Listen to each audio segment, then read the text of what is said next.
Are you a mountain person or a beach person? This is one of the most common questions that people ask when they try to get to know one another. Well, it doesn't really matter. It isn't like anyone would ever refuse a fun, relaxing vacation by a beach, no matter how strictly committed they are to their love for the mountains. But today, we are going to talk about a beach that you cannot vacation on. Yep, you heard that right. Sort of beats the purpose of the warm ocean, crashing on glistening golden sand, but keep watching till the end to find out all about this place you'll probably never be able to see in person. The island that we are talking about is called Niihau. Is that this island has been entirely detached from the rest of the big wide world. In theory, this island sounds like the ultimate haven for a wonderful time away from home. It is remote enough to make sure that peace and tranquility reign supreme. Plus, the warm seas and the natural lush greenery are not just visually appealing, but will also make for a rich trip. And yet, the island of Niihau has been stowed away, far from the eyes of the world, for over 150 years now. And if you find out why, your mind is gonna be blown. It's because it has been owned privately by one Robinson family. And while civilians and common people are obviously not allowed on the island, not even the state governor gets to visit or explore, which is kind of crazy when you think about it. Can you think of any other places that even the top dignitaries of the concerned country aren't allowed access to? If you do, drop some examples in the comments, because I sure can't think of any. Now, I don't know what strikes you first when you hear of an inaccessible island, but to me, the things I think of are secret military bases. Oh, or maybe even a testing site for weapons and missiles. Whatever it is, I think is something to do with covert military operations and the like. So naturally, that's what I thought about the secluded island of Niihau too. I mean, the island is after all a part of the USA, which means there could be plenty of weapons to test and military operations to train for. But yeah, that really doesn't seem likely. The island of Niihau is currently owned by Bruce and Keith Robinson. In a situation where the nature of ownership is private, such as this one, the land can't just randomly be used for military or defense activity. Besides, it also doesn't seem very possible that the covert activities are going on without the knowledge of the owners. One of them, Keith Robinson, routinely pays weekly visits to the island. The thing is, he is trying to fulfill a noble role as the protector of a number of rare breeds of plants that are indigenous to this island. And if there was any covert military activity going on, there would be at least some residue, like, I don't know, radioactive waste or anthrax spores. This would obviously have affected the plants in some way, and the point is that the owners would have found out already. Of course, there can be other factors that make an island unapproachable. It isn't the first time that an island has been closed off to outsiders. There are plenty of precedents for it throughout history. Maybe the island is home to too many ferocious species,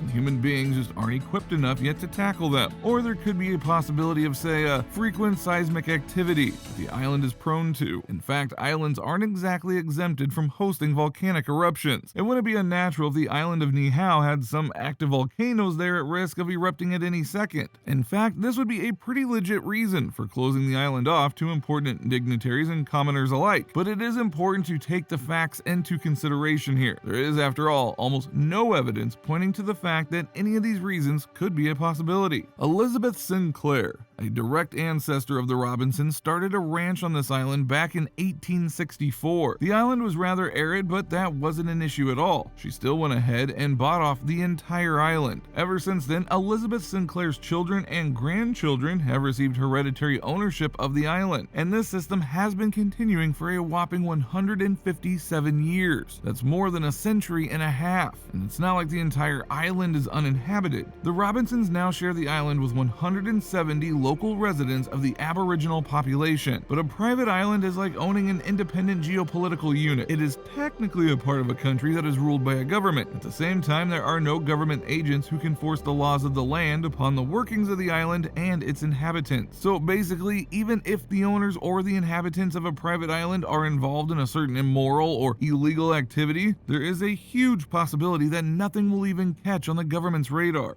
In fact, there are way too many examples of this happening. Remember Remember Jeffrey Epstein? He had a habit of luring victims of sexual abuse and sex trade onto his private island. Talk about abusing one's resources. There is no evidence of any such foul play happening on Niihau as of yet. In fact, the Robinson brothers have apparently established a whole system for the native population of the island. For example, drainage and sewage are not developed. The locals are supposed to harvest rainwater and utilize it for all their needs and necessities. Electricity, too, is only selectively available. There is a local school, and its building is the only place that runs on electricity. Any addictive substance is strictly prohibited, including the basics like cigarettes and alcohol. And that doesn't even scratch the surface. For example, communication lines are a strict no-no. The internet, telephones, mobile phones, radios, everything is not allowed. Basically, the underlying rule is that no interaction with the outside world will be entertained. Can you imagine that even televisions are just straight up banned? I don't even honestly know if I could go a day without the internet or some sort of entertainment media. Could you? Feel free to let us know in the comments. But what is the point of secluding the islanders so strictly? Well, it's not like there is a law against them leaving the island, but to be fair, all that's theory. In practice, all the islanders can really do is visit Kauai, which is another island right next to Niihau, for medical treatment. In fact, if a rare tourist were to visit, the maximum they would be allowed to do is maybe catch a glimpse of the islanders from their seat on a helicopter. And that goes for anyone, no matter how important the guest or visitor is. And the question has to be asked, what exactly is the need for all of this secrecy? It could be that the island is home to too many precious species of flora and fauna to risk opening it up to the rest of the world. I mean, Keith Robinson is actively involved in conservation work, and he once stated that he has spent over $250,000 in this venture, so this is a very plausible possibility. But then again, do you think this is fair to the inhabitants of the island? Do share your thoughts with me in the comments, and don't forget to like and share the video. And that will be all for today, but do subscribe to catch up whenever a new video comes out.